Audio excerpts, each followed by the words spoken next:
Hello बच्चा party, क्या हाल चाल है। आई होप कि जो लास्ट हमने पॉलिनोमियल पढ़ा वो तुम्हें समझ में आया होगा। बट अब तुम्हारे लिए मैं क्वाड्रेटिक इक्वेशन का एक क्विक रिवीजन लेके आया हूँ। क्विक रिकैप करते हैं क्वाड्रेटिक इक्वेशन पे। Basically what is quadratic equation, जैसे हमने पिछले यूनिट में, पिछले वीडियो के अंदर हमने देखा कि quadratic equation is the equation having degree 2। अच्छा, मैं तुमसे ये पूछना चाहूंगा कि ये कौन सी यूनिट का पार्ट है। आई थिंक पता होगा कि ये अलजेब्रा का पार्ट है। अब अलजेब्रा में क्वाड्रेटिक इक्वेशन जो है वो पॉलिनोमियल से बहुत ज़्यादा इंटरलिंक्ड है, क्योंकि उसमें भी हमने सिर्फ और सिर्फ क्वाड्रेटिक इक्वेशन पे फोकस किया था। तो let's have a quick recap of quadratic equation. तो हमें पता है क्वाड्रेटिक इक्वेशन की डिग्री कितनी होती है, 2।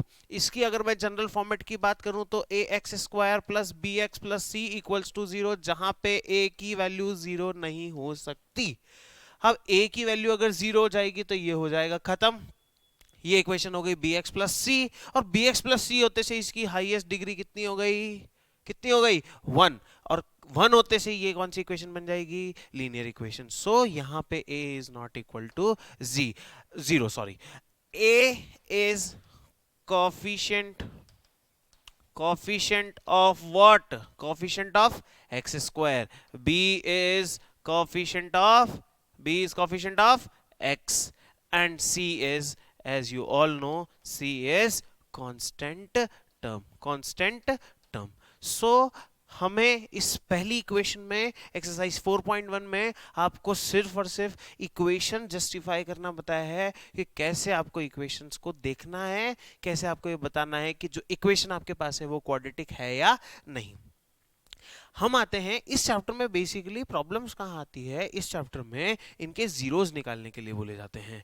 किसके zeros, zeros of the quadratic polynomial, zeros of the quadratic polynomial. अब क्वाड्रेटिक पॉलिनोमियल जो है, उस क्वाड्रेटिक पॉलिनोमियल के जीरोस जो हैं वो 3 तरीके से निकाले जा सकते हैं। First method is prime factorisation method, prime factorisation method.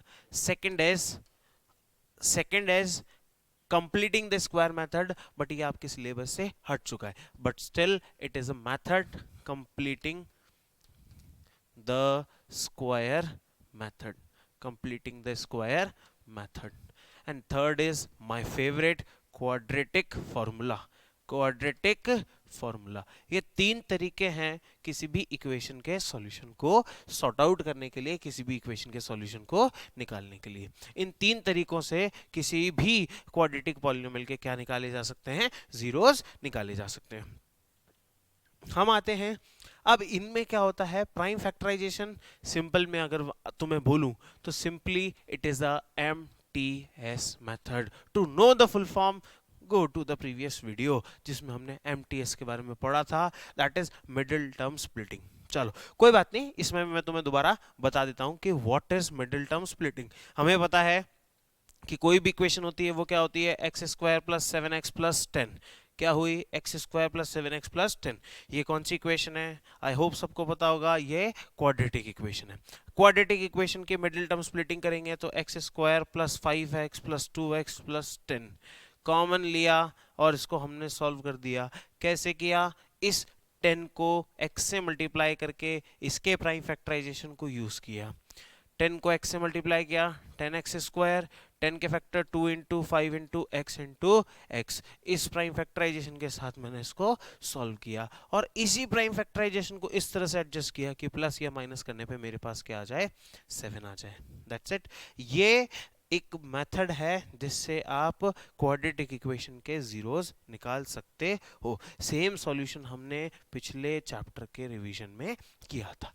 Second is completing the square method. मेरे हिसाब से इसमें हम नहीं चलें तो ज़्यादा बढ़िया है, क्योंकि ये एग्जामिनेशन पॉइंट ऑफ व्यू से निल है। सीबीएसई ने मना कर दिया है कि कंप्लीटिंग द स्क्वायर मेथड नहीं आएगा।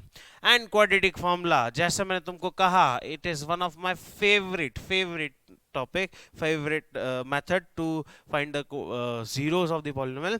अब इसको हम देखते हैं। यहाँ पे सिंपली आपको x की वैल्यू निकालने को मिलेगी।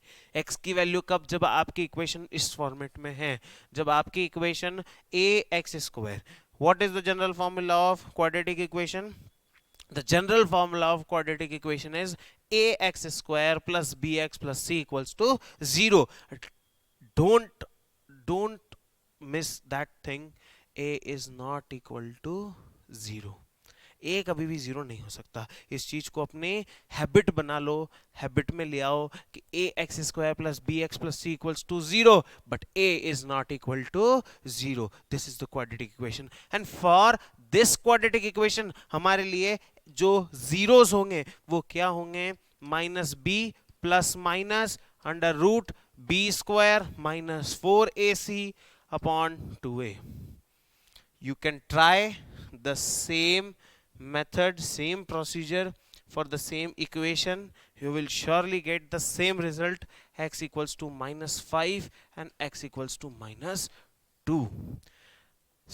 मेथड कोई सा भी हो, रिजल्ट हमेशा सबके एक ही आते हैं. इसमें पुट करके देखते हैं माइनस बी. अच्छा, x square plus 7x plus 10 के लिए a की वैल्यू कितनी होगी? x के साथ, एक्स स्क्वायर के साथ कौन है? कोई नहीं. तो जिसका कोई नहीं उसका मालिक एक. x के साथ कौन है? 7. b equals to 7 and c equals to 10. Put these values in the format.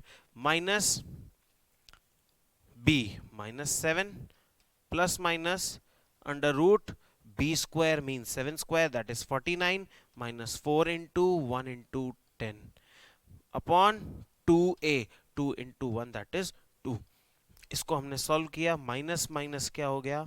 Minus 7 minus b minus 7 plus minus under root 49 minus 40 that is under root 3.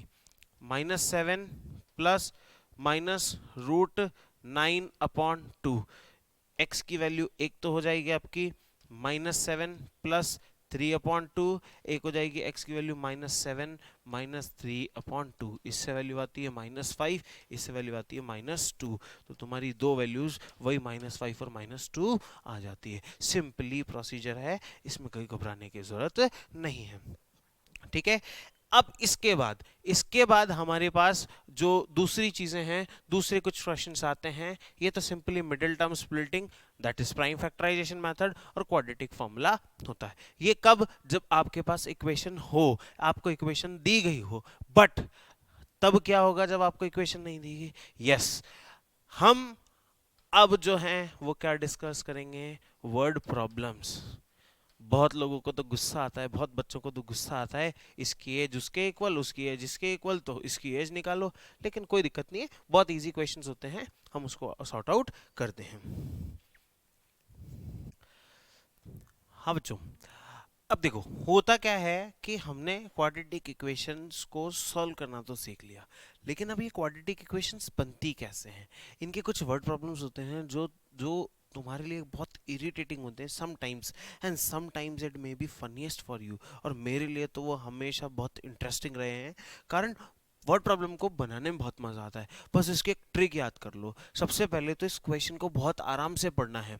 ठीक है, कोई भी क्वेश्चन अगर तुम्हारे पास आता है तो उसको बहुत आराम से पढ़ो, और आराम से पढ़ के दूसरी बार उसको दोबारा पढ़ो. ठीक है, अब हम एक बार करते हैं. Find two positive numbers whose square have the difference 48 and the sum of the numbers is 12. अब सिंपली पढ़ा, अब एक बार मीनिंग निकाल के पढ़ो कि कहना क्या चाहता है. फाइंड टू पॉजिटिव नंबर्स, ऐसे दो पॉजिटिव नंबर्स निकालो जिनका स्क्वायर का डिफरेंस कितना है? 48. कितना है? 48. और उन दोनों नंबर्स का सम जो है वो कितना है? 12. तो सीधी सी बात है, क्वाड्रेटिक इक्वेशन में वर्ड प्रॉब्लम को दो बार सेंटेंस को पढ़ना है.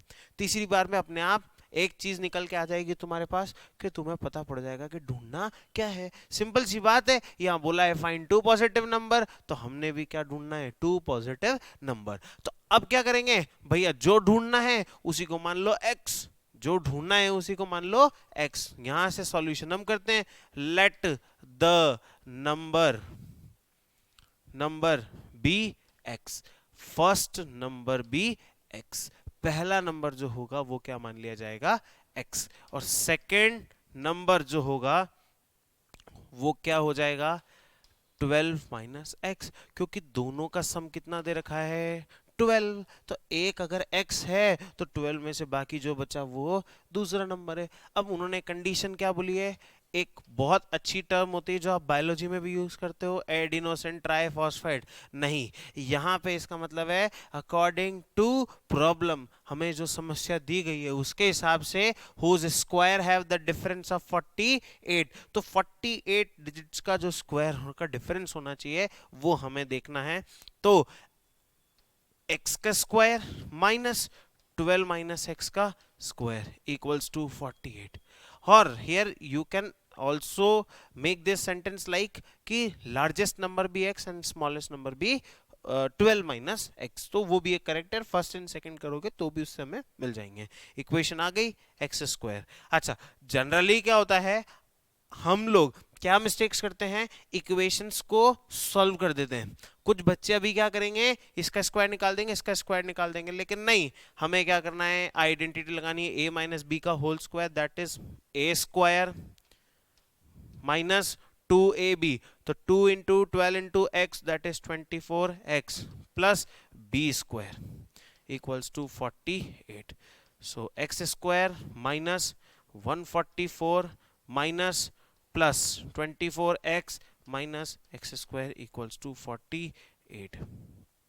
इक्वेशन हो गई।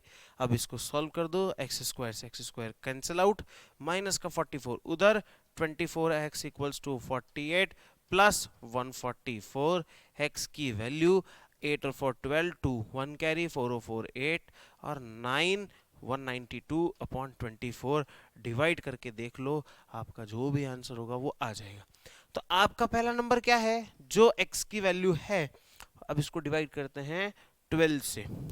स्मॉलेस्ट नंबर देखो, 12 से ये गया, 12 1 जा 12 बचा 72, 12 6 72, 12 2 24, हमारे पास नंबर आया 8। तो हमारी x की वैल्यू क्या हो गई 8। तो हमारा first number is 8 and second obvious सी बात है 12 में से 8 माइनस दैट इज 4। तो हमारे पास दोनों नंबर मिल गए, बट स्टिल टीचर चाहे तो आपका आधा नंबर काट सकता है। क्यों, क्योंकि उसने क्या पूछा था, 2 पॉजिटिव नंबर्स, हमने उसको आंसर दिया क्या, नहीं दिया। यहाँ एक छोटा सा स्टेटमेंट लिखना है, 2 पॉजिटिव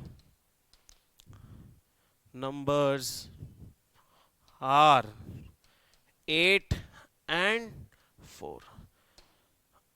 अब कहीं से कहीं तक भी कोई गुंजाइश नहीं बचती कि कोई टीचर तुम्हारा नंबर काट ले। ठीक है, तो इस तरह की कुछ वर्ड प्रॉब्लम्स आएंगी, और भी अगर तुम्हें कोई वर्ड प्रॉब्लम्स आती है तो मुझे कमेंट कीजिए, मैं उसका सॉल्यूशन तुम्हें प्रोवाइड करूंगा। हाँ बच्चों, अब नेचर ऑफ रूट्स के बारे में हम पढ़ते हैं। पहला हमने इक्वेशंस को सॉल्व करना सीख लिया, दूसरा हमने इक्वेशंस को बनाना सीख लिया, तीसरा अब हमें इक्वेशंस के रूट्स, इक्वेशंस के जो नेचर होते हैं रूट्स के, वो कैसे होंगे वो हमें पढ़ना है। तो हमारा टॉपिक है nature of roots. Nature of roots निकाला जाता है डिस्क्रिमिनेंट वैल्यू से, डिनोटेड बाय कैपिटल डी, और कैपिटल डी की जो वैल्यू होती है वो होती है b square minus 4ac। Repeat with me, D equals to b square minus 4ac।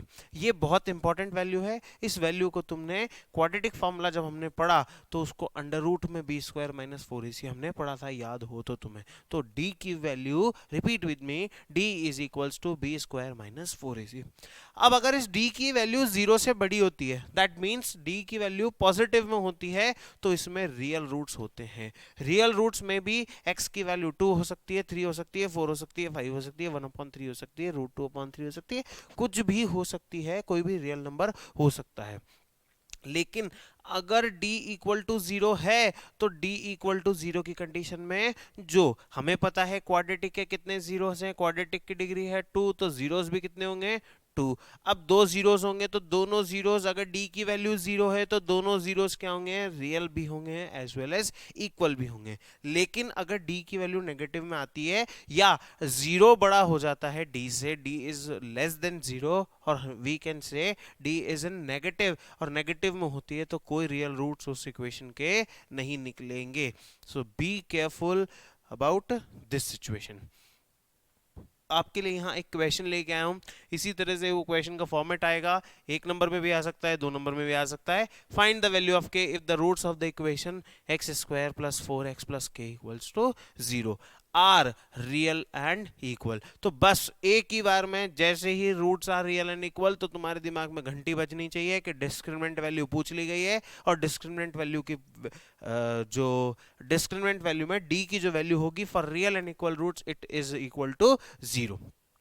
इसका सॉल्यूशन हम लिखेंगे कैसे कि हमारे पास पहले तो इक्वेशन आएगी x square plus 4x plus K, A की वैल्यू 1, बी की वैल्यू 4, सी की value k for real and equal roots. Real और इक्वल रूट्स के लिए d की वैल्यू क्या होगी 0, तो B square minus 4ac equal to 0। b की वैल्यू क्या है 4 का स्क्वायर माइनस 4 इंटू ए की वैल्यू 1, c की वैल्यू k इक्वल टू 0। तो 4 का square 16 minus 4k equal to 0, so 4k equals to 16 so k equals to 16 upon 4 cancel out किया, k की वैल्यू आ गई 4। सो इस तरह के भी क्वेश्चंस आ सकते हैं आप लोगों के लिए, ठीक है। ये ध्यान रखिएगा, ये हमने पढ़ा नेचर ऑफ रूट्स के बारे में। Nature of roots discriminant value से आएगा, डिस्क्रिमिनेंट वैल्यू में डी की वैल्यू जो होगी, मतलब डिस्क्रिमिनेंट वैल्यू जो होगी वो होगी बी स्क्वायर माइनस 4ac, और ये 3 कंडीशन है for real roots, for real and equal roots and for non real roots, और इसके बिहाफ पे एक क्वेश्चन जो हमने सॉल्व किया। ओके हाँ बच्चों, सॉरी एक इंपॉर्टेंट चीज बताना भूल गया था तुम्हें, ये बहुत ही इंपॉर्टेंट क्वेश्चन है, और डेफिनेटली मैं कह रहा हूँ, डेफिनेटली 100% श्योरिटी के साथ बोल रहा हूँ कि इस टाइप का एक नहीं टाइप का, ये नहीं इसी टाइप का एक क्वेश्चन जरूर आएगा, और उसमें आपसे सीधा ये बोला जाएगा सॉल्व फॉर एक्स, और इस तरह की कुछ इक्वेशन होगी, तो तुम्हें समझ में नहीं आएगा कि इसमें हम करें क्या। सो इसमें क्या होता है कि तुम्हें जस्ट सॉल्व करना है इक्वेशंस को, आप जितने सॉल्यूशंस करोगे वो है। सो फटाफट से इसको सॉल्व करते हैं, इसका आंसर देखते हैं क्या हो जाएगा। एलसीएम लेना है, सबसे पहले मेरे माइंड में क्या क्लिक किया, x प्लस 1 का एलसीएम लेना है और x प्लस 2 का एलसीएम लेना है। अब एलसीएम होता कुछ भी नहीं है, दोनों को मल्टीप्लाई किया, इसको इधर और इसको इधर मल्टीप्लाई किया, 1 को किया x प्लस 2 से, प्लस 2 को किया x प्लस 1 से, equals to 4 upon x plus 4। Solve कर लो, 1 into x equals to x, 1 into 2 2, 2 into x 2x, 2 1 जा 2 upon x into x x square, x into 2 2x, 1 into x x, 1 into 2 2 equals to 4 upon x plus 4, 4 upon x plus 4। Again x and 2x equals to 3x, 2 and 2 4 को multiply करना है किससे, x plus 4 से, upon equals to यहाँ है 4 x square plus 2x plus, तो x square 2x plus x that is 3x plus 2 equal to 4। Then 3x को x से 3x स्क्वायर, 3x को 4 से 12x, 4x को x से 4x, 4 को 4 से 16, 4 से x square plus 3x plus 2 as it is. इसको मैंने उधर जाके मल्टीप्लाई कर दिया है, बहुत इजी सी इक्वेशन है। आगे इसको सॉल्व करूंगा तो 3x square, sorry 3x square, अच्छा 12 प्लस 4 हो जाएगा 16x, एंड 16 का 16 इक्वल्स टू 4 को x से 4x स्क्वायर प्लस 4 3 जा 12, मल्टीप्लाई करना नहीं बोले, 4 3 जा 12x एंड 4 2 जा 8 3। अब इस पूरी इक्वेशन को यहां तो रख देंगे 0, सब वैल्यूज ले जाएंगे उधर, 0 equals to 4x square minus 3x square plus 12x minus 16x plus 8 minus 16, 0 उधर है, तो इक्वेशन हो जाएगी 4 में से 3 minus x square, 12 minus 16 minus का 4x, 8 माइनस 16 माइनस का 8 इक्वल टू 0। अब मिडिल टर्म स्प्लिट कर दो भैया, आ गई तुम्हारे पास इक्वेशन। इतना सा तो तुम कर सकते हो, डू योरसेल्फ, और नहीं आता है तो फिर भी बता देना।